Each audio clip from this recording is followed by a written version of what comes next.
Oh, okay.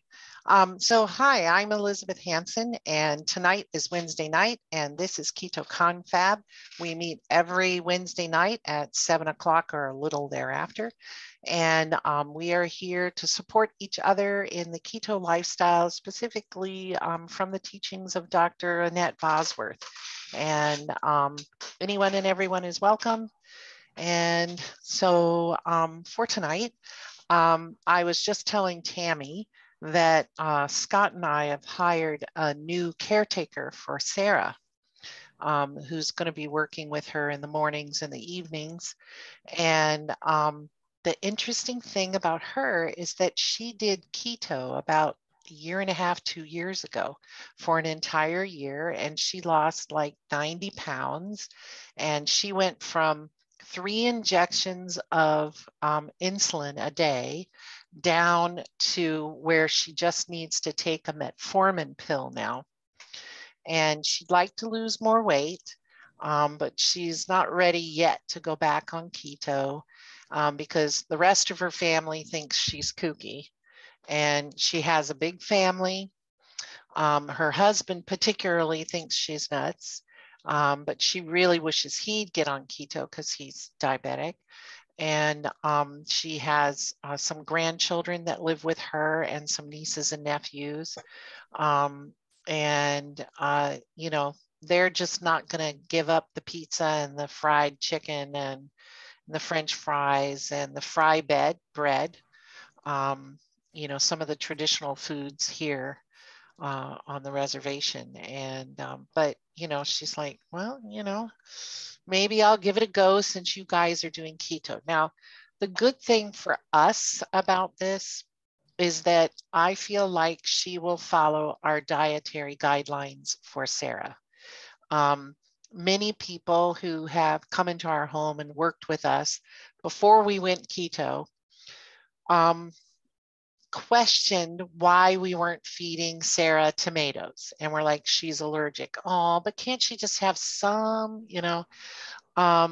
Or why we weren't letting her have ice cream or I don't know, something else, or so much sugar, or why can't we go out to the restaurant and just have all sorts of fried things and stuff. Well, Sarah probably wonders that every day. Yeah, Hey, Sarah probably she's wonders. probably sitting there thinking, let's go to Dairy Queen. Yeah, yeah. Why not? Yeah. But I think she understands, you know, for Sarah's health, this is the best thing for her health. So that's something we've been doing this week and a good thing and keto adjacent, I'll say. And so how has everybody handled the heat? Scott and I were out in the heat on Sunday for our grandchildren's birthday. And I think we did pretty well staying keto at the birthday party. I had made a keto casserole and Scott had fried chicken that did have breading on it. Did you I pick did have off the bread. the breading or no? No, I didn't have a whole piece actually, since all the dark meat was gone by the time I got there. So Oh, I didn't really have a whole piece anyway. yeah. But that's Oh, fine. um, yeah. There was no pork for me to eat, so I didn't have any pork, but I had made deviled eggs and I ate me a bunch of deviled eggs and those got snarfed up pretty quickly. And then there was fruit. I didn't have any of the fruit, but there were some vegetables, some raw vegetables with dip. I just ate the vegetables. I didn't eat the dip. I did have cake because, hey, and it wasn't gluten-free, which, you know, caused a problem for like 24 hours. But, you know, the grandson's birthdays come once a year, thank heavens. Normally, my daughter gets gluten-free cake or makes a gluten-free cake, but she didn't this year. So, yeah, so I cheated with the cake and Sarah cheated with the cake. I don't know if Scott did. Scott's always so good about not cheating. No, I didn't really have cake. Esther handed me a mouthful of cake, so I had a mouthful of cake. I think the strawberry one. Yeah. So that was good, but didn't really need any more. The the keto casserole went over well. It was Yeah. tasty. Everybody liked it. Yeah. Yeah. Lots of cauliflower and cheese. Yeah, it's our version of keto macaroni and cheese without the macaroni. Yep. Yeah, we just use the cauliflower florets and I roast them first in butter and some spices. And then I make a cheese sauce out of cream cheese, sour cream, cheddar, mozzarella, and Parmesan and butter. God, you need to send me that recipe. That Oh, sounds yummy. oh, it's very good. And Yeah, And I miss macaroni and cheese. it's very good. I don't miss macaroni and cheese, but I don't eat it very often because of all the milk products. But I did make an exception on Sunday. But then it was just so darn hot, you know. So hot out at the park. But anyway, so anybody else have something to say? I'm going to turn the camera off on me for a bit because I have to finish eating my supper. Did you see that Kraft Macaroni and Cheese is going to change the name of their macaroni and cheese? It's going to be Kraft Mac and Cheese. Oh. Because that's what everybody calls it anyway, they said. Right, right. Well, and they're going to do something with the box. Because I think I didn't read, I read the headline and I read the first paragraph, but I did hear read something about changing the box. I'm sure you'll read it too. Yeah. So it's super hot here. And, but the funny thing is that my office is air conditioned and I freeze. So I have my space heater on under my desk every day. And today I walked outside to the picnic table so I could sit in the sun and warm up. But I knew when I walked back in, I was still going to be freezing. And I was, but at least I heated it up a little bit. Of course, it's super hot in the factory part. There don't have air conditioning. It's going to be over 100 probably most days this week. And of course, the feel like temperature is going to be probably over 105. So it's pretty hot down here. We get our little heat wave and it's only June. So I think it's going to be a hot summer. Yeah, my car earlier when I was out said 104. What's our low temperature at night? Our low temperature at night is in the 70s. I see a 68 here and there. Okay. Yeah. Probably got high humidity. Yeah. It doesn't cool off at night. It's still hot until 8, 9, 10 o'clock. The only time it's really cool is in the mornings. Yeah. I play pickleball and we keep making it later and later. And now it's at 6 o'clock, but really 6 o'clock just means that we might play a little bit in the shade instead of in the sun. It's still hot. So anyway, that's the way it is. I moved to the south to be hot and I am hot. And so I'm not complaining, just stating facts. So I have not been very strict keto for the last 6 months or maybe more. I don't go off keto, but I eat too many keto desserts. We have a restaurant down the street that makes keto desserts and she tells you the net carbs. She doesn't tell you the total carbs. And so I would buy desserts and put them in the freezer and have one every day. And, anyway, so yesterday I decided I was going to start going back and being a little bit more strict. I've been watching my videos and try to get motivation to stick with it. And so yesterday I tested my ketones for the first time in probably months. And I didn't expect any great number, that's for sure. But it was 0.5, which is great because I haven't measured it and I haven't been I know I eat more than 20 carbs a day, especially when those desserts probably have 20 and maybe, or 10 maybe. And I'm just for that. But I eat keto foods. I just maybe eat too many of them. So anyway, and I measured this morning, I was still 0.5. So I was happy because I didn't really expect it to be 0.5 really. I expected, I felt I was still fat adapted because I've been eating this way for 2 years and but I really didn't expect to be and have ketones. So I was happy and I'm kind of starting back. Of course, in my journey of the last 8 months eating those bad things, I've also gained 8 pounds. So that's really my motivation is a scale because I don't have any health issues to try to correct. I don't have diabetes. I don't have high blood pressure. I don't have anything like that. Just weight. So anyway, there's my story. And you're sticking to it. Yeah, we had an Acupuncture Association professional meeting last weekend, and or not this past Sunday, but the Sunday before. And it was such a thrill to have someone who hadn't seen me in 3 months that said, "My God, have you lost weight?" And I'm like going, "Yes, thank you." And he said, "Wow." And he said, "What have you been doing?" And I said, "Well, I've been doing keto." And he goes, "Man, I can tell when you walked across the room," he said, "your silhouette was so much thinner." And I was like, "Going, wow, thank you." So it's always a big boon to know that what you're doing, even if you're not continuing to see numbers moving on your scale, there's something physiologically going on with the body. So, my scale has been kind of stuck at a certain level, but I also can honestly say I have not been super keto strict like I should. And it's financially for me been very, very sketchy for the past couple of months. So trying to stay really strictly keto has been kind of hard because fresher foods sadly cost more than buying all the junk crap. So unfortunately I have not been as keto good girl like I should, but I've tried to stay as close to that mark as I could. But even though I'm super rigid with it, it's still nice to know that at least physiologically something else has been going on, because even my clothes are fitting differently. I'm not seeing it on my scale, but it's the inches are changing. Does that make any sense to anybody, or am I like off my rocker and I'm just imagining that kind of stuff?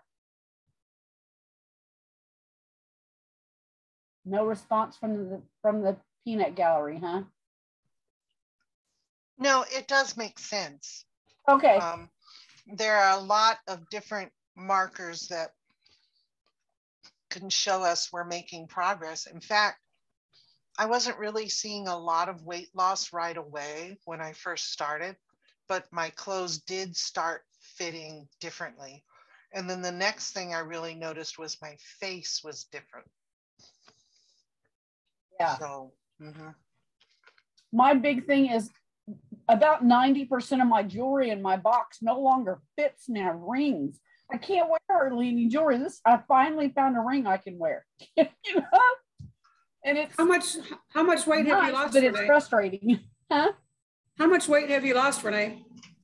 I've only lost 80 pounds. I'm still right at that 80-pound mark. And I gained some back and I lost some. So right now I am bouncing back, depending upon if I'm eating really good, I bounce back and forth 15 pounds. So I'm gaining and losing the same 15 pounds over and over and over again. But like I said, I also know why I do it, which is nice, because then when I look at that scale, I'm not going, "Oh gosh, what happened? I've been eating so well." You haven't. I can nail myself to the wall on it and know what I've done, what I've eaten wrong. So that's always the plus, whereas before when I was trying to lose weight, I never could figure out why I would suddenly gain weight or why I would suddenly lose weight. I couldn't figure it out. Whereas when I'm doing keto, I can go back, and even if I'm not writing it down or I'm not journaling it or I'm not putting it in the chronometer, even if I'm not doing any of that, I can still think back, because now I eat so few meals. I can tell you pretty much everything I've eaten for the past 2 weeks, because I eat so few meals. So I know when I have really messed up and gone, probably shouldn't have eaten that. Or eaten it several days in a row, which is another one of my downfalls. How about you, Patricia? How are you doing? Are you still doing your fasting thing? Hi, guys. Yeah, I did another 36-hour. I must say it has gotten pretty easy to do that. My husband makes fun of me. He said, after we eat lunch on Sunday, and after about an hour, because I like to have a nice creamy coffee, heavy whipping cream coffee after lunch. And he says, "Well, I guess that's it. You're shutting down." And I said, don't rush me. Don't rush me. I've never liked people telling me what to do. And he knows that. He pushes my button when he says, well, we're shutting down the kitchen. That's it. That's it. So if you eat lunch on Sunday, then do you eat dinner on Monday and that's your 36 hours? No, I eat breakfast on Tuesdays. So it's more than 36 hours if it's lunchtime. More than 36. Yeah. Because I think if you could do 36 if you ate lunch and then you ate dinner the next day, then you get to eat every day. And that's still 36. Well, the thing is, I get up early. So usually on Tuesday morning, I'm up by 5:30. So it's like 36, maybe 40 hours when I eat. And I don't really eat. I have a cup of black coffee with my, Redmond salt in it. But I wanted to tell you that I am working on my piano. And I go to 5 different groups every week. So the ladies on Tuesday morning, they said, we're ready for our concert. I said, no concert. I'm learning. Oh, where has my little dog gone? I'm using the kitty books, so. Don't feel bad. I am still on Twinkle, Twinkle, Little Star on my violin, okay? Yeah. Did you ever get your book that was lost in the mail? Oh gosh. I told you he's a well-meaning guy. I think he's a music professor at some college, and he designed his little thing. But the book that I requested, which was the starter book, they sent me as a PDF and they said, print it out yourself. Well, honestly, I do have a color printer, but I thought that was a little chintzy. I ordered a book and you just tell me to print it out myself. So I waited almost 4 weeks, and he kept sending me, okay, it's time for you to show us what you got, show us what you've learned. And I said, wait a minute, I'm still waiting for my book. And so he said, well, we sent it to you. And I said, you never sent me the starter book. And I'm wasting too much of your time about this. But anyway, he said, oh, no, that's a misunderstanding. We don't send out a hard copy of the starter book. We only send out PDFs of that. I said, well, basically, you've ruined the experience for me because you had me waiting. And in the meantime, I've picked up my daughter's book and I'm using it instead. I don't know. I guess I didn't like it. I didn't like the bait and switch concept,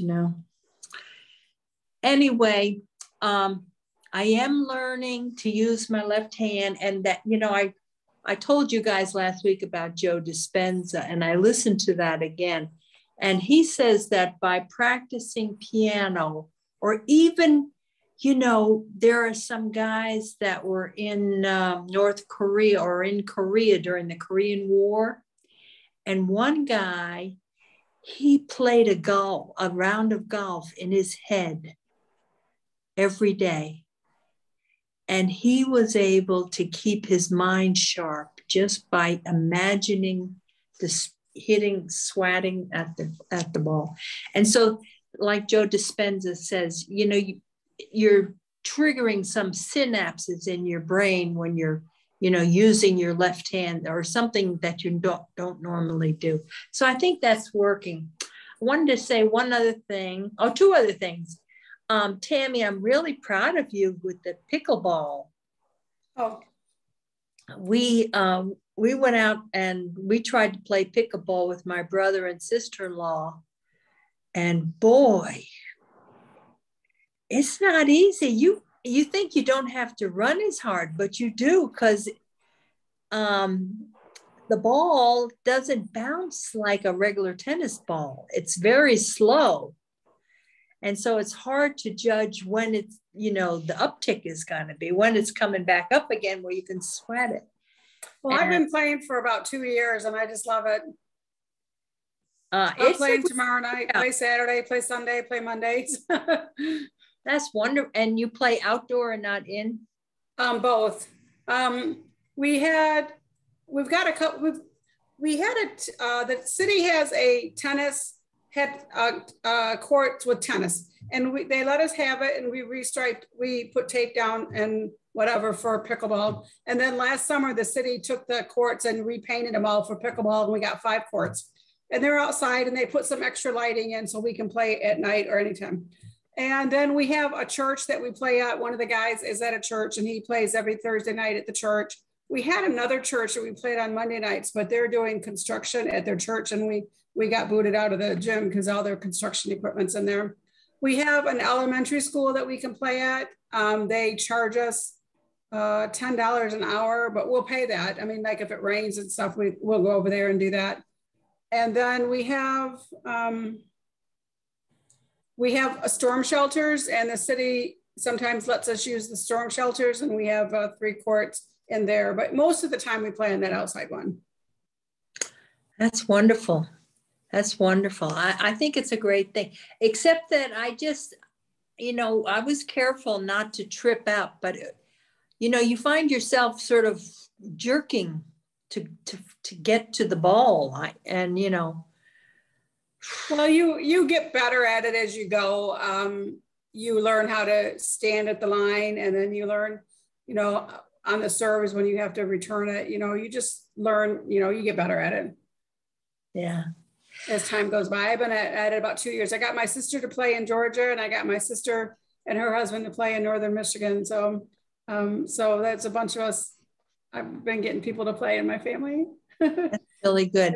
They all like it. I went to the Y, let's see, today's Wednesday. I went Monday and today, and both times the indoor pool was having repairs. They said, just go to the outdoor pool. I said, well, there's 50 ladies out there doing their water aerobics with a giant loudspeaker, you know, with the microphone and everything. Uh-huh. And I can't hear it. For me, the echo is really bad. I can't really hear what she's telling. So I rather do my own thing. And that's what I do. I have my own earphones and I do my own thing. In the water? Yeah. You have your earphones in the water? Uh-huh. Oh, okay. I don't put my head in the water. Well, just look at the schedule and just go to the outside pool when there's no classes. Well, no, I like to do everything before 12 o'clock. So okay. I normally go between 10 and plus there's no sauna outside. I miss my sauna. Is the sauna closed too? Yeah, the whole area got flooded or something. Oh. But anyway, also you might notice I got a sunburn. You look like little red cheeks. Yeah, and it's on my arms and everything, and so I don't have to sit out in the sun in the afternoon anymore because I'm getting it already during my water aerobics. Mm-hmm. I was wearing not sandals, but I was wearing flat shoes today, and one of the guys looked at my legs and said I always wear tennis shoes with socks, especially, you know, playing pickleball and you're outside in the sun. So I have a tan line where my socks are. And then I got a line, and he goes, oh, you have lines on my feet. That's because I always wear my shoes and socks all the time. But at work, I was wearing some flats. Uh-huh. And it's really funny because that's true. You know, I play pickleball and I'm out in the sun all the time. And yeah. Well, anyway, I'm really glad that I'm able to keep up with that. But I must say, I got home today, we had lunch, and man, I took a power nap. I was dead tired. I think that I really get a good exercise with my back because I really try to do I do cross country skiing simulation and bouncing around, and I stay in there for 30 minutes. And so I think it's good. So I think the exercise is good. I think the piano is good. And I think that I should be a little bit more stressful on my diet, but I'm doing okay. I'm doing okay. We don't have snacks around the house or anything like that. So I just think you can't be super strict every single day for the rest of your life. You know, That's right. There's going to be times that I haven't been really strict on it for 6 months or more. And now I feel like I am. I didn't do anything terrible while I was off. I mean, it wasn't like I was off keto. I just was not counting carefully. I wasn't measuring. I wasn't looking at my ketones and stuff like that. But, you know, my big challenge, but I think you just can't be super strict. Now, if you have medical issues and food makes you sick and stuff like that, that's different. But for me, I don't have any of those issues. And so nothing gets in my way of eating whatever I want. And I try, you know, and I don't do that. Even when I'm not being super strict, I don't eat whatever I want, and I don't eat what my husband's eating. My biggest challenge this summer will be when I go on a cruise. Because I've never been on a cruise, and I never wanted to go on a cruise, but I think I probably told you that my mom guilted me into going on a cruise. When is it again? At the end of August. Okay. And so that will be my challenge eating event for the summer. I've never been on a cruise, and I don't know what it's going to be like. Well, if you like fish, I bet you they offer an awful lot of fish. Probably a lot of seafood. Shellfish, not just shellfish, but. Well, we got to pick 2 specialty restaurants to go to, and one of them is a Brazilian restaurant, which I know is all meat, and that's one of them we picked. And I think the other one was a steakhouse. And so I know those 2 nights I can eat, you know, and I'm going to make wise choices the whole time. It's not like I'm going to go off my plan, even though I'm with my mom and 2 sisters and other friends. There's 9 of us going now. Oh, wow. So, wow. That sounds like fun. As long as you don't get horribly seasick. Well, I don't know, since I've never been on a cruise. We'll find out, but I don't imagine that I will. Well, usually those big ocean liners like that, you don't feel the rock of the sea that much unless you get a terrible storm. It's the smaller boats where you feel it more. But I had to look up pickleball because I've never actually heard of it before. So I've got a video playing here of the pickleball basics. And okay, so you play on a court that's smaller than a tennis court. Yeah. And you always play doubles. You can play singles, but that's just not a common thing. You play with a racket that looks like a ping pong racket, but it's bigger. And you play with a wiffle ball, which is hard plastic and it has holes.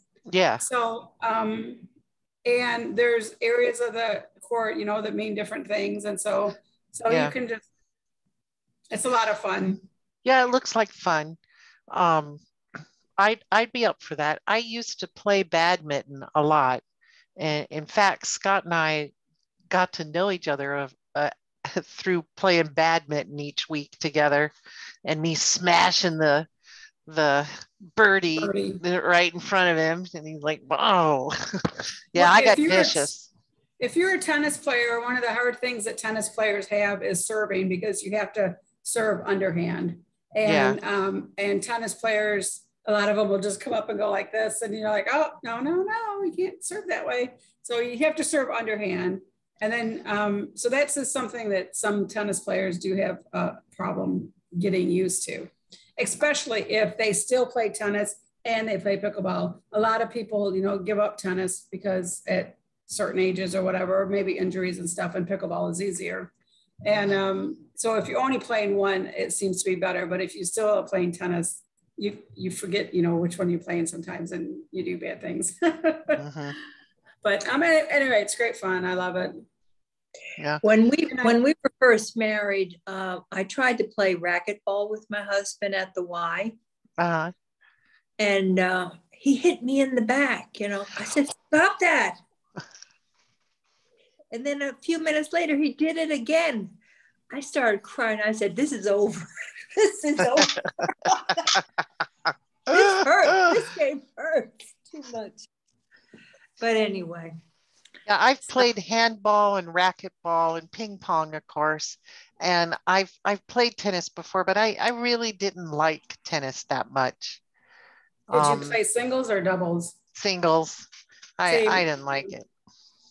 Well, you can play singles on pickleball too, but I have played singles just for fun with a friend of mine, but that's not normal. You play doubles. So you only have 7 feet wide and 22 feet, 20 feet, you know, this way, that's your side of the court. And so it's not as big as, and it's a lot of fun. That's a great exercise to do too. I'm actually currently looking for a group to get back into doing, of all things. And if y'all faint, I'm going to die laughing. Okay. Square dance. Oh, yeah. And that takes a lot of thinking too. That's a good thing. I actually was the president of my square dance group when I was in college. And you have your name badge, and then you get these little tiny things that you attach to it that are all the different things that you've learned to do, you've accomplished. They're like little badges of honor, so to speak. You know how to do this, and you know how to do this, and you can call and blah, blah, blah.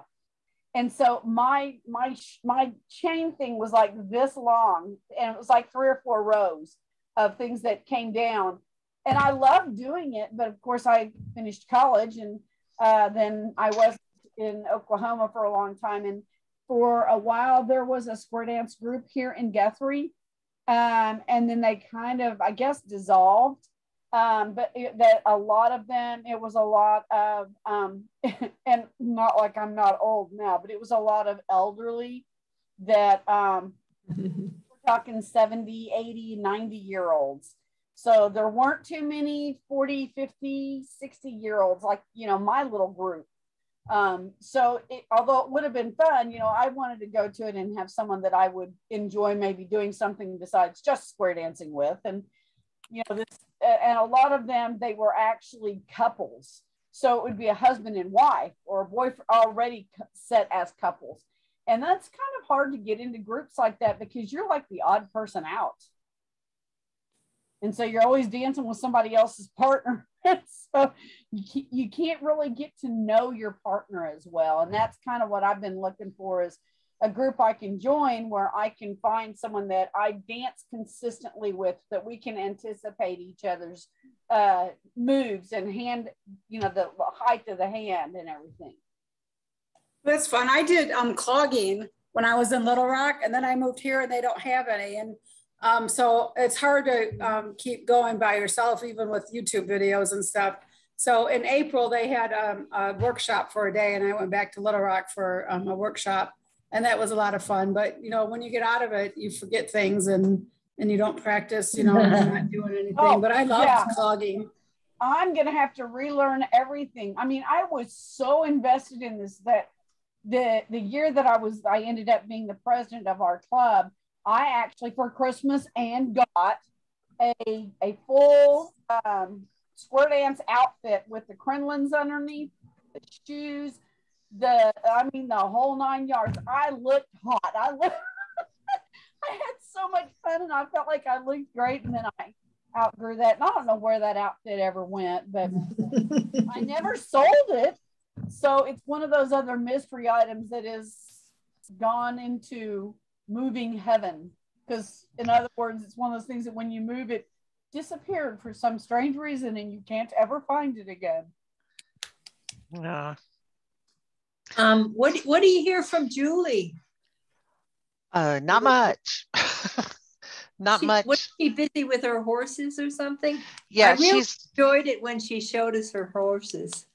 Yeah, she has a 3-year-old that she's just had gelded, and or de-gelded, whatever you call it. And she's looking for a good home for him, and she's been working with the horses, and yeah, it's horse season. And I haven't heard from her, you know, other than on Facebook. She sends me jokes, I send her jokes. And I was hoping maybe she'd be here one of these days, but she watches the replay. Each week I send her the replay, and she watches it, sends a comment, oh yeah, this, that. But other than that, you know, she, with her schedule, it's crazy, you know, but she's still doing good.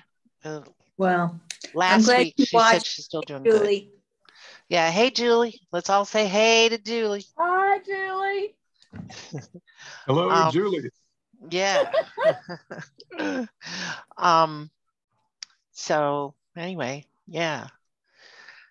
As far as the brains course goes, the woman that I was thinking of joining, she said that she did contact Dr. Boz's office, and Dr. Boz is going to be, you know, as you remember from the keto course, she does question and answer, and that's pretty intense with the brains course. And so she doesn't want other courses to be running at the same time while she's doing these Q&A things. So my friend is going to actually, she was going to start the 5th of July, but she's going to push it out a little bit further. It's going to be Tuesday afternoons, which I'm sure you guys are all working. Yeah. But it's going to be Tuesday afternoons, and it's, I think, $100. But I think that, you know, I've been thinking about my brother. I think I told you guys my brother died with heavy marijuana and PTSD. And I think that it would be good for me to understand that, because I'm realizing that it's very widespread. And I'm sort of cloistered, you know, I go to my groups and I go to the Y, and I don't really go into the inner city of course, we have a big inner city here in Charlotte, and we have a real problem with drugs and trafficking in Charlotte. But I don't see it in my daily existence. But I think this brains course will make me more aware of how widespread it is around. You know, I think I told you, and I'm sorry to take up too much time, but I went into the Y recently, and a woman just was chatty, and she hardly was listening to my answers. You know, she was on to the next question before and I realized, I was telling my husband, I think she's Alzheimer's, and probably her family does so tired of dealing with it, they just drop her off at the Y and let her go and hang out in the swimming pool. And you know, I said, God, if that ever happens to me, don't do that to me. Just put me away. I've already, you know, I've got long-term care insurance, you know, put me away and don't let me loose on what, you know, thinking I'm being normal with people when I'm not being normal. But I think, I'm sorry, I got a little depressed here, but I think that I need to be more aware of what's going on around me. I'm a little bit naive. Well, to be honest, I kind of like being naive. I hate seeing the ugly side of life, really. And we live near a reservation, and on the reservation, there's an awful lot of alcoholism and drugs. And it isn't that it isn't off the reservation. It's just that it's more concentrated on the reservation. And I don't like to think about it. I don't like to dwell on it. You know, I just don't want it to touch my family, you know, but this caregiver that we've just hired, she was talking to me about her property. She doesn't live in town proper. She lives just over the reservation line on a country road. And she says they had to put up fencing, and they have to lock their gate into their property because people will come in and try and destroy property, steal animals, steal cars, and stuff, because they want this to sell so they can get drugs, you know, and so they had to put up fencing and, you know, have a lock on their fence so that, you know, they aren't stolen from. And she says, you have to think about it. She says, I have little children in my house, you know, because she has grandchildren living with her. And she says, I have to protect them and I have to protect our stuff and everything. And I mean, we lock our door at night and we shut up our garage and stuff, but I don't worry about people breaking in and stealing stuff from me, but maybe I should. Maybe I'm too naive. And I think the thing is that I don't ever think about going on someone else's property and stealing anything from them, you know, or getting in their car and taking something from their car, you know, because that happens a lot too. People have something in their back seat and the door is unlocked and people just open it and take it, whatever it is. Doesn't matter what it is. They just take it. See, I don't think that way. I don't think about, gee, let me look in this parked car and see if they have anything interesting that I could break the window and steal, you know. But there are a lot of people out there, you know, and if our economy gets worse than it is now, unfortunately, people are going to become desperate. And so, yeah, I don't mean to be a Debbie Downer. One thing I watch reports about long COVID because our son-in-law has long COVID and is disabled currently. We're working to help him. But so this week, one of the videos I watched about long COVID was talking about the inflammation in the brain. And they were saying that some of this inflammation that they're finding in the COVID brain is very similar to Alzheimer's. And that this is probably why the people have so much fatigue and cognitive function problems and memory problems and everything because of this inflammation that is built up because of COVID. And they're like, we don't know how to treat inflammation except with anti-inflammatories. So I'm screaming at the screen, you got to change the diet, you know, and everything. But of course, they don't hear me.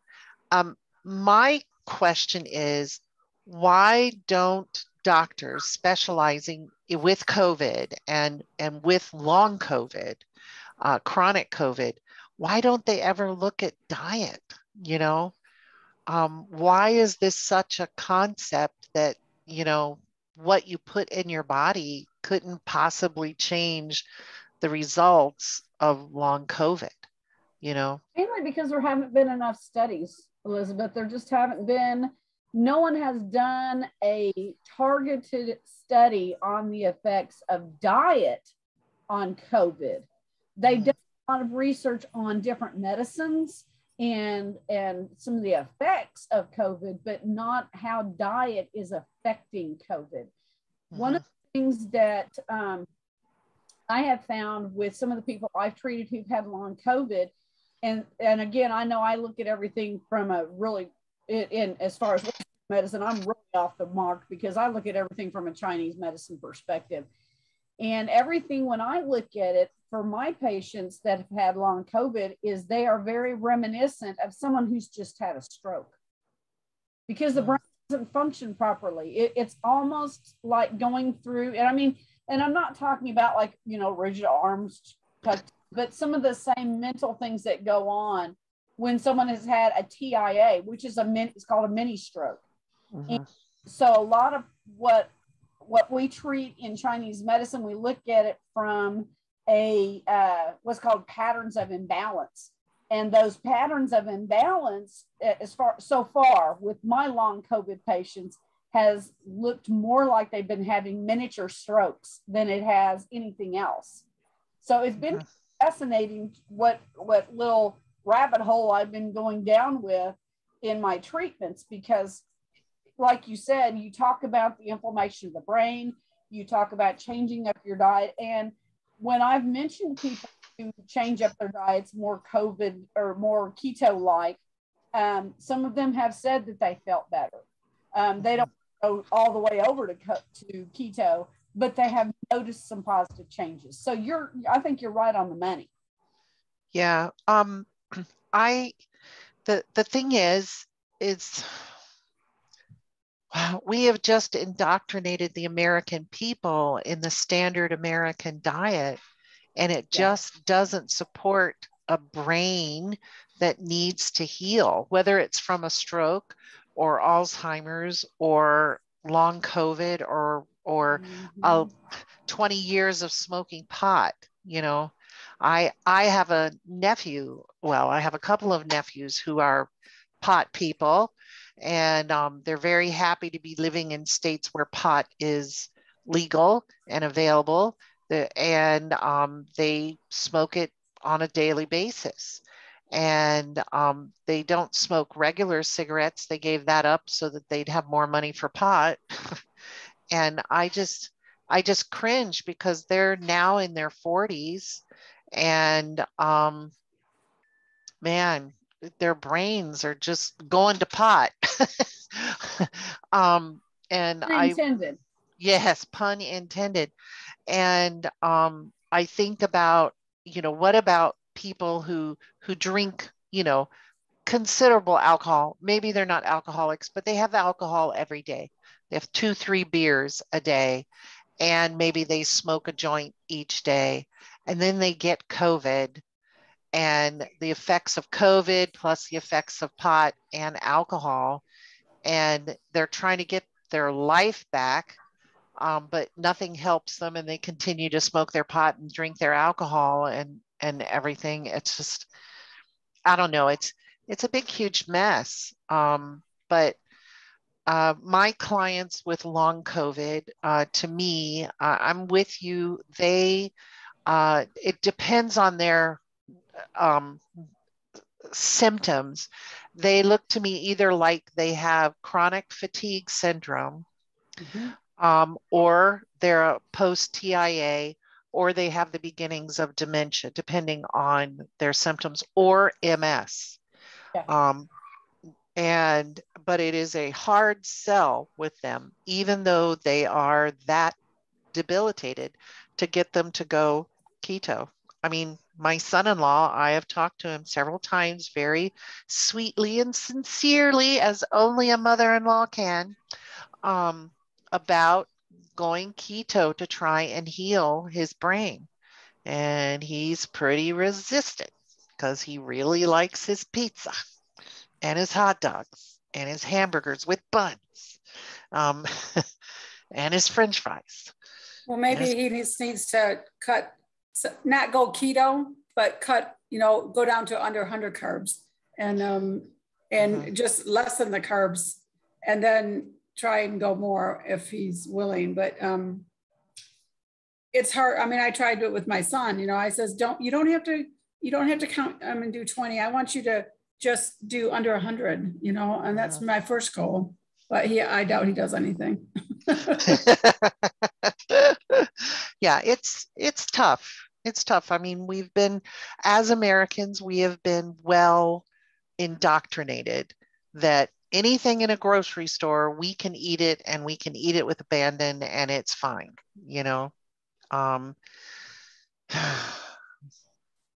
but whatever, so I just thought I'd mention the COVID brain and stuff, and how it affects people.